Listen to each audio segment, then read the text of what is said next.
Hello students, मैं सूरज कुमार आप लोगों का स्वागत करता हूं अपने यूट्यूब चैनल पे। आज हम लोग डिस्कस करने वाले एक नए टॉपिक को, हाइपरबोला के जैसे हम लोग को चल रहा है हाइपरबोला, उसमें हम लोग नए टॉपिक को डिस्कस करने वाले हैं। टॉपिक का नाम है, जैसे हम लोग नॉर्मल्स पढ़ चुके हैं तो हम लोग को नॉर्मल्स को पढ़ेंगे। को नॉर्मल के बाद हम लोग देखेंगे पेयर ऑफ टेंजेंट देखने वाले हैं, कोड ऑफ कॉन्टेक्ट देखने वाले हैं और chord bisected at a point देखने वाली। ये छोटा छोटा 4 टॉपिक आज हम लोग डिस्कस करने वाले हैं। टॉपिक को डिस्कस करने से पहले आपको थोड़ा सा एक बात बता देना चाहते हैं कि बहुत दिन से क्लास नहीं हो पाया था, चूँकि छठ पूजा में हम गांव चले गए थे और गांव चले गए थे इसीलिए, और छठ पूजा के बाद बहुत सारा हमको काम लग गया है ना, तो कुछ ज़रूरी काम के कारण हम यहाँ धनबाद नहीं आ पाए, क्योंकि सारा सेटअप यहीं पे है तो क्लास नहीं हो पाया था। तो अब से आप लोग का रेगुलर क्लास होगा, तो है ना, जो भी रेगुलर बच्चे पढ़ रहे हैं उस ध्यान में रखेंगे। अब आपका रेगुलर क्लास चलेगा। और आज चलिए हम लोग टॉपिक को शुरू करते हैं। टॉपिक सबसे पहले हम लोग को नॉर्मल पॉइंट्स को देख लेते हैं। नॉर्मल्स का अगर आपको आइडिया है तो को नॉर्मल्स को भी डिस्कस कर लेते हैं, और नॉर्मल्स अगर आप नहीं पढ़े हैं तो पिछले लेक्चर में नॉर्मल्स को डिस्कस किए हुए हैं, तो आप जाकर देख सकते हैं नॉर्मल्स को। तो चलिए हम लोग शुरू करते हैं को नॉर्मल्स को। तो आज हम लोग 4 टॉपिक देखने वाले, चारों टॉपिक को हम लोग लिख देते हैं यहाँ पे।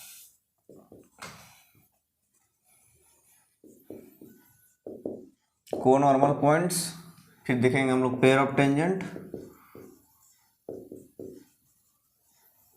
पेयर ऑफ टेंजेंट्स, फिर हम लोग देखेंगे कॉर्ड ऑफ कॉन्टेक्ट, और फिर हम लोग देखेंगे chord bisected at a point, chord bisected at a point. ये 4 छोटा छोटा टॉपिक है, लेकिन इंपॉर्टेंट टॉपिक ये चारों टॉपिक हम लोग आज देख लेंगे फटाफट से।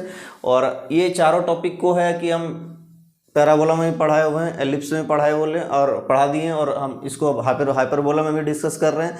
तो कुछ भी इसमें विशेष नहीं है, बस थोड़ा थोड़ा डिफरेंस है। पैराबोला से थोड़ा डिफरेंस आएगा, हाइपरबोला में थोड़ा डिफरेंस आएगा, एलिप्स में थोड़ा डिफरेंस आएगा, बस इक्वेशन का डिफरेंस है और कुछ भी डिफरेंस नहीं आएगा। तो चलिए फटाफट देखते हैं हम लोग। तो सबसे पहले हम शुरू करते हैं यहाँ पे, सबसे पहले हम को नॉर्मल शुरू कर देते हैं।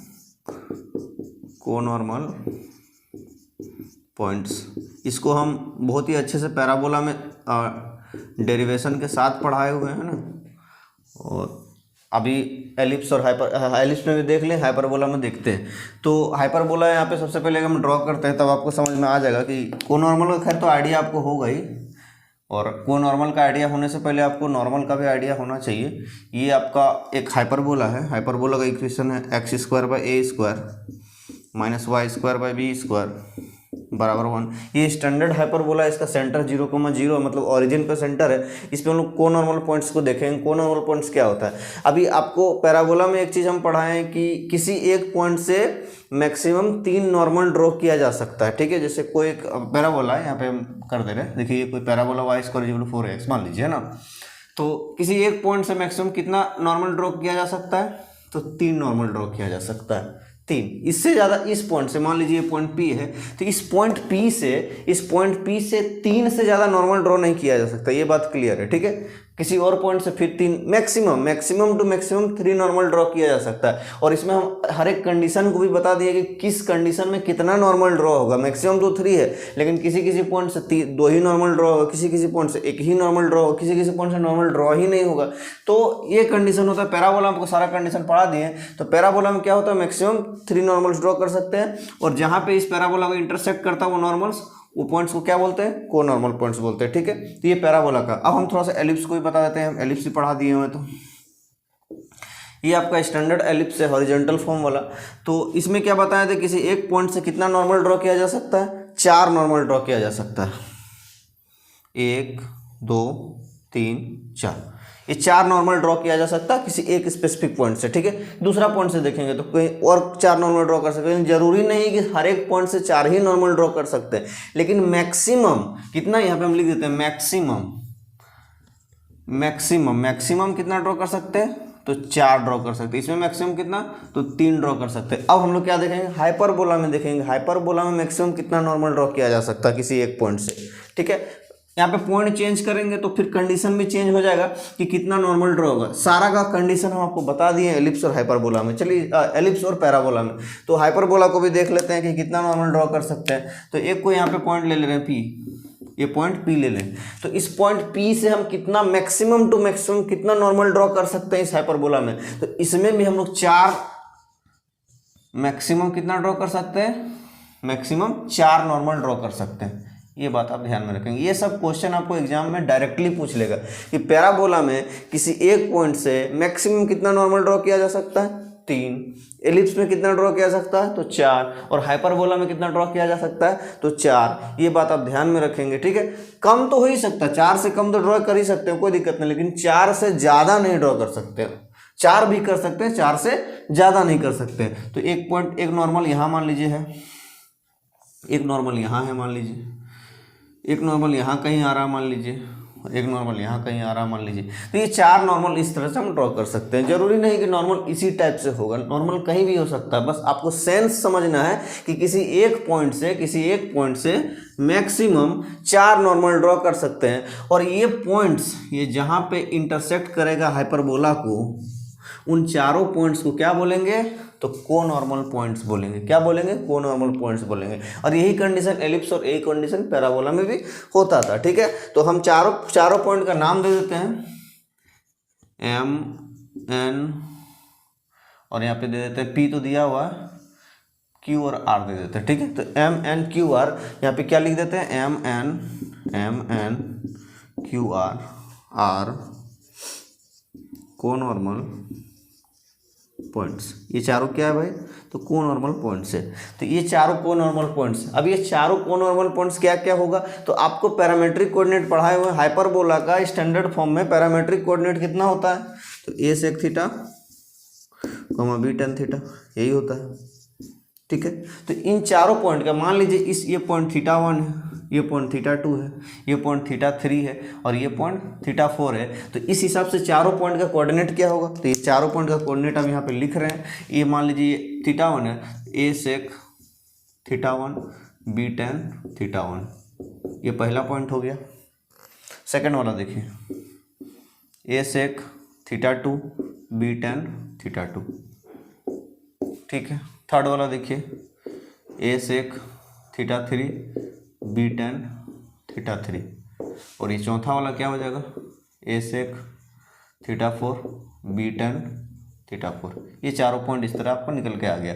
लेकिन इसमें मुद्दा और मामला सबसे इंपॉर्टेंट क्या है कि 4 नॉर्मल ड्रॉ किया जा सकता है किसी एक पॉइंट से मैक्सिमम, और वो ये चारों नॉर्मल जहां जहां जाके इंटरसेक्ट करेगा हाइपरबोला का, वो सब पॉइंट्स को क्या बोलेंगे, कोनॉर्मल पॉइंट्स बोलेंगे। बस यहाँ पे मुद्दा आपका खत्म होता है, ठीक है।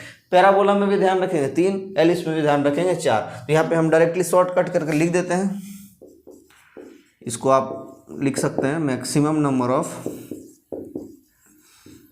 Normals drawn can be drawn, है ना, कैन बी ड्रॉन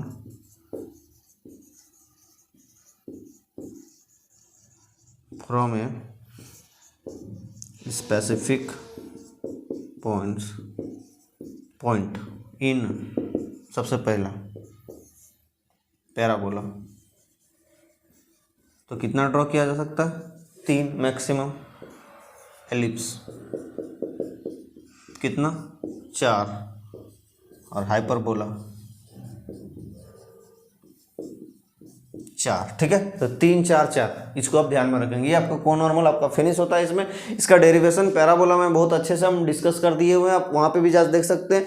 एलिप्स में बताए हुए हैं, एलिप्स में भी जाकर देख सकते हैं, ठीक है। इसका खासा इंपॉर्टेंस का डेरिवेशन नहीं है, इसका कॉन्सेप्ट ज़्यादा इंपॉर्टेंट है कि होता क्या है और किस तरह से इसका चारों पॉइंट आता है और कितना नॉर्मल ड्रॉ कर सकते हैं। ये आपका कोनॉर्मल पॉइंट हो सकता है। इसको, ये तीनों को याद रखेंगे। हो सकता है आपका आने वाला एग्जाम में ये तीनों में से किसी एक को पूछ लिया जाए आपसे, इसको आप ध्यान में रखेंगे, ठीक है। अब चलिए, ये आपका कोनॉर्मल पॉइंट से फिनिश होता है। हम लोग आगे वाला टॉपिक को देखते हैं, पहले इसको एक बार नोट कर ले आप। तो स्टूडेंट, अब हम लोग आगे के टॉपिक को देखते हैं। अब हम लोग का टॉपिक क्या है, जो हम लोग का बेस टॉपिक है, मेन टॉपिक है हम लोग का आज का, वो देखिए यहाँ पे 3 टॉपिक हम लोग को लिखना है। तो सबसे पहले टॉपिक क्या देखिए, सबसे पहले हम लोग का है pair of tangents, pair of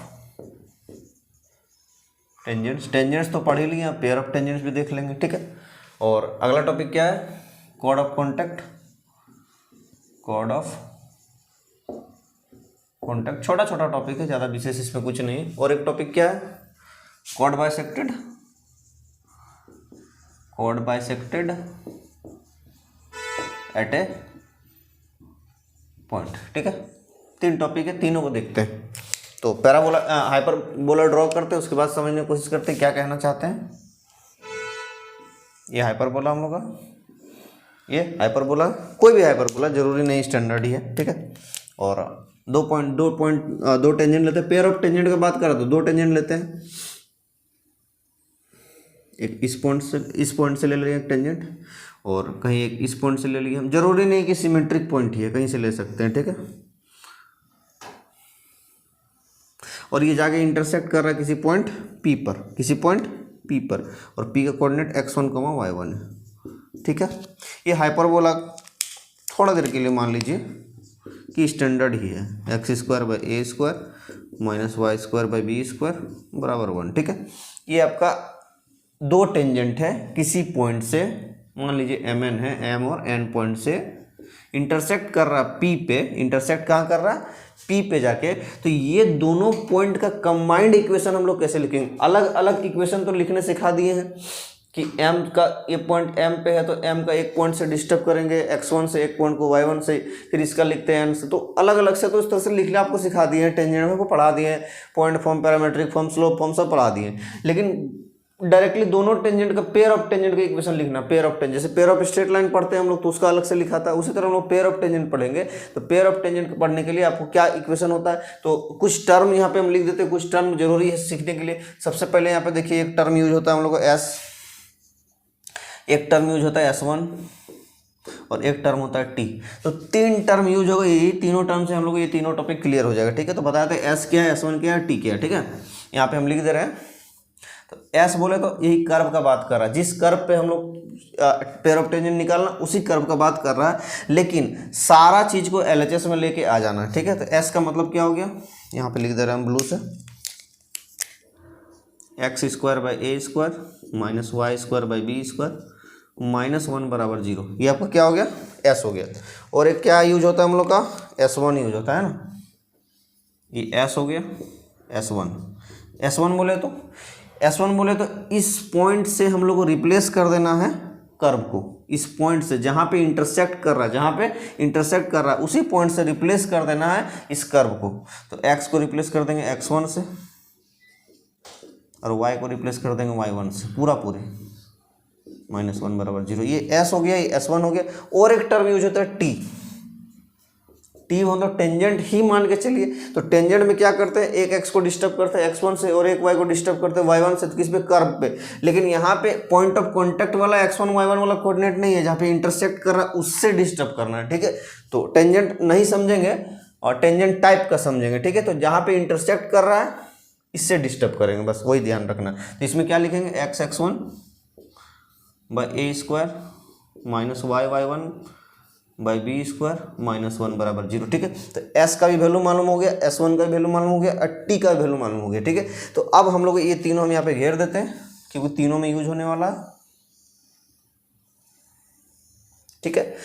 s1 और t तीनों हो गए। अब हम लोग को क्या करना है, पेयर ऑफ टेंजेंट का इक्वेशन लिखना। तो यहाँ पे हम डायरेक्टली लिख रहे हैं equation of pair of tangents, मतलब ये दोनों पेयर ऑफ टेंजेंट्स का इक्वेशन क्या होगा अगर पॉइंट ऑफ इंटरसेक्शन मालूम है तो, ठीक है। या तो पॉइंट ऑफ इंटरसेक्शन ना कह के किसी एक पॉइंट से दो टेंजेंट ड्रॉ करेंगे तो फिर इक्वेशन क्या होगा, इस तरह से ट्रीट कर सकते हैं। क्या होता है, s1 बराबर t², ठीक है। इसको याद रखेंगे। खैर यही फॉर्मूला आपका पैराबोला में भी यूज होता है, यही फॉर्मूला आपको एलिप्स में यूज होता है और यही फॉर्मूला आपको हाइपरबोला में भी यूज होगा, ठीक है। तीनों में कोई डिफरेंस नहीं, बस कर्व का डिफरेंस है। s अलग चीज हो जाएगा, s1 अलग चीज हो जाएगा, t अलग चीज हो जाएगा, ये आप ध्यान में रखेंगे। ये आपका हो गया। आप क्या करेंगे, चाहेंगे तो s का वैल्यू पुट कर देंगे, s1 का वैल्यू पुट कर देंगे और t का वैल्यू पुट कर देंगे, यहाँ पे आ जाएगा आपको जो भी निकल के आना है। लेकिन तीनों में अलग अलग होता है। अब यहाँ पे कोड ऑफ कॉन्टेक्ट आता है, फिर से यहाँ पे ड्रॉ करता है हाइपरबोला। अब कोड ऑफ कॉन्टेक्ट क्या होता है आपको समझाते हैं यहीं पर कि अब देखिए यहाँ पे क्या हो रहा है। मान लीजिए यहीं से ड्रॉ किया है ना, तो कोड ऑफ कॉन्टेक्ट क्या होता है कि ये पॉइंट ऑफ इंटरसेक्शन से, इस पॉइंट ऑफ इंटरसेक्शन से कहें या फिर यहीं से दो टेंजेंट ड्रॉ किए हैं हाइपरबोला में और दोनों m और n, और ये m और n को ज्वाइन करेंगे, m और n को ज्वाइन करेंगे तो जो कोड निकल के आएगा उस कोड को बोलते हैं कोड ऑफ कॉन्टेक्ट। मतलब दोनों पेयर ऑफ टेंजेंट का पॉइंट ऑफ कॉन्टेक्ट को ज्वाइन करने से जो कोड निकल के आता है उसको बोलते हैं कोड ऑफ कॉन्टेक्ट। मतलब यही वाला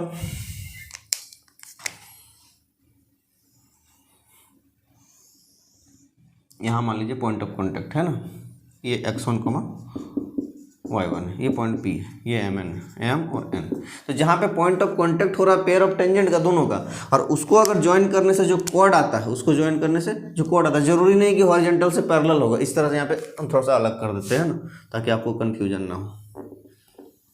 हम थोड़ा सा यहाँ पे अलग कर दे रहे हैं ताकि आपको कन्फ्यूजन ना हो, है ना। अब आपको पैरेलल सा नहीं लगेगा,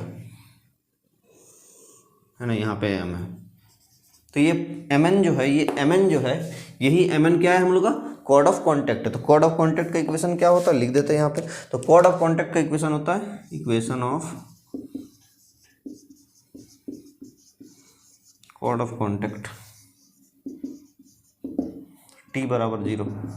यही चीज़ आपको एलिप्स में पढ़ाए हुए हैं, पैराबोला में यही चीज़ पढ़ा है, t बराबर 0। लेकिन t का सेंस यहाँ पे बदल जाएगा। यहाँ पे t क्या है, x(1) by a square minus y(1) by b square minus 1 बराबर 0। पैराबोला में अलग चीज़ होता है, हाइपर एलिप्स में अलग चीज़ होता है, लेकिन बाकी हम लोग का फॉर्मेट वही रहेगा। ये t बराबर 0, ये आपका कोड ऑफ कॉन्टैक्ट आ गया। कोड ऑफ कॉन्टैक्ट होता क्या आपको वो भी समझा दी। अब आगे देखिए, अगला टर्म हम लोग क्या है, ये क्लियर हो गया। Code bisected at a point, मतलब अब ये दोनों अलग हो गए, अब ये थोड़ा सा अलग होगा। ये एक हाइपरबोला, इसका कहीं पे एक कोड है जरूर। अब ये पेयर ऑफ टेंजेंट से मतलब नहीं, कहीं पर भी एक कोड है। मान लीजिए ये वाला एक कोड है, ये वाला कोड है, ये ए बी, मान लीजिए कोड ए बी है। तो ये कोड ए बी का इक्वेशन लिखना, लेकिन इसमें हम लोग को क्या गिवन रहेगा कि इसका मिड पॉइंट पे, इसका मिड पॉइंट का दिया हुआ रहेगा, ठीक है। इसका मिड पॉइंट दिया हुआ रहेगा। इसका मिड पॉइंट मान लीजिए पॉइंट P है, और ये x1, y1, इसका mid point P x1, y1, वही लिखा code bisected at a point. Bisect मतलब क्या कि दो भाग में बराबर बराबर बांटना, मतलब ये AP बराबर BP है ना, AP बराबर BP है, ये P इसका मिड पॉइंट है AB का। तो अगर इस तरह का कंडीशन रहे तब इस कोड का इक्वेशन क्या होगा, तब इस कोड का इक्वेशन क्या होता है, T बराबर S1, T बराबर S1। तो तीन चीज़ निकल के आया, फिर T बस वही हो जाएगा x(1) by a square y(1) by b square minus 1। यहाँ पे लेकिन आप एक क्वेश्चन पूछ सकते हैं हमसे कि सर यहाँ पे x1 y1 तो point of intersection of pair of tangent है, लेकिन यहाँ पे T जो है यहाँ पॉइंट ऑफ इंटरसेक्शन है। यहाँ पे T इस x1 और y1 को डिस्टर्ब करके यहाँ पे लिखे हुए हैं, और ये S1 है वो भी हम लोग इसी पॉइंट ऑफ इंटरसेक्शन से लिखे हुए हैं। तो इस पे तो पॉइंट ऑफ इंटरसेक्शन का कोई सीन नहीं है पेयर ऑफ टेंजेंट का, तो फिर यही इक्वेशन यूज कर रहे हैं। तो हाँ, यही इक्वेशन यूज करेंगे, लेकिन इस पॉइंट से डिस्टर्ब करके, ना कि हम लोग इस पॉइंट से डिस्टर्ब करके लिखेंगे, ठीक है। यहाँ पर भी इक्वेशन वही आएगा, लेकिन पॉइंट किसको यूज करना है, x1, y1 मिड पॉइंट को। यहाँ पे पेयर ऑफ टेंजेंट का पॉइंट ऑफ इंटरसेक्शन से कोई सीन नहीं है। यहाँ पे S1 का भी वैल्यू सेम रहेगा और T का भी वैल्यू सेम रहेगा, लेकिन क्या बताएं कि पॉइंट ऑफ इंटरसेक्शन इसको ट्रीट करना है x1, y1, ना कि यहाँ के पॉइंट ऑफ इंटरसेक्शन नहीं, मिड पॉइंट को ट्रीट करना, ना कि पॉइंट ऑफ इंटरसेक्शन को। ये आप ध्यान में रखेंगे। बाकी T बराबर S1 इसमें आ गया, T बराबर 0 यहाँ पे आ गया, और S1 बराबर T स्क्वायर यहाँ पे आ गया। ये तीनों आपका पॉइंट क्लियर हो गया। Pair of tangent, code of contact, code bisected at a point, तीनों का इक्वेशन लिखने बोले आप लिख दीजिएगा। आपसे एग्जाम में डायरेक्टली पूछेगा, इक्वेशन लिख दीजिएगा। आपको क्या कहेगा एग्जाम में, कैसे क्वेश्चन पूछेगा, देखिए ये वाला आपका हाइपरबोला का इक्वेशन दे दिया, या फिर कोई भी हाइपरबोला का इक्वेशन दे दिया। अब बोल दिया किसी पॉइंट से फलाना फलाना पॉइंट से हमको क्या करना है, पेयर ऑफ टेंजेंट ड्रॉ करना। पेयर ऑफ टेंजेंट का हमको इक्वेशन लिख के दीजिए भाई, 4 ऑप्शन आपको दे देगा। क्या करना है, S1 बराबर T स्क्वायर लगाना है, और जिस तरह से आपको सिखाएं कि S1 और T किस तरह से लिखेंगे उस तरह से पुट कर देंगे और सॉल्व कर देंगे, आपका इक्वेशन निकल के आ जाएगा। ये आपका इस तरह का पेयर ऑफ टेंजेंट का हो गया। कोड ऑफ कॉन्टैक्ट में भी इस तरह सबसे उसी तरह से पूछेगा जिस तरह, और कोड बाइसेक्टेड पॉइंट आपको इक्वेशन इस तरह पूछेगा। तो इसमें क्या होता है कि आपका एक इक्वेशन आपका क्वाड का भी डायरेक्टली लिख सकते हैं, अगर ए और बी दे दिया है तो मिड पॉइंट दे दिया उससे भी निकाल सकते हैं, और कोफिशिएंट प्रोपोर्शनलिटी लगा के भी हम लोग इक्वेशन, पॉइंट ऑफ कॉन्टैक्ट भी पूछ लिया तो उससे भी हम लोग निकाल सकते हैं कोफिशिएंट प्रोपोर्शनलिटी से। तो बहुत सारा मेथड है आप यूज कर सकते हैं। और ये हम लोग का तीनों टॉपिक जो है एंड होता है, छोटा छोटा टॉपिक है लेकिन इंपॉर्टेंट, आप ध्यान में रखेंगे, एग्जाम में आपसे पूछ सकता है। तो हम लोग आज का लेक्चर जो आज हम लोग यहीं पे एंड करते हैं। हम उम्मीद करेंगे जिस तरह से पहले आप लोग पढ़ रहे थे उस तरह से पढ़ते रहेंगे। जो भी हम लोग लेक्चर हम लोग बीच में डिस्टर्ब हो गया था नहीं हो पा रहा था, छठ पूजा में बताएंगे आपको, घर चले गए थे, गांव चले गए थे, उस कारण से नहीं हो पा रहा था। तो अभी हम लोग का लेक्चर कंटिन्यू रहेगा, तो आप लोग जैसे पढ़ रहे थे उस तरह आप कंटिन्यू रखें, है ना। तो स्टूडेंट जो भी दिक्कत है आप कमेंट करके बता सकते हैं। और ठीक है, आज के लिए इतना ही, थैंक यू।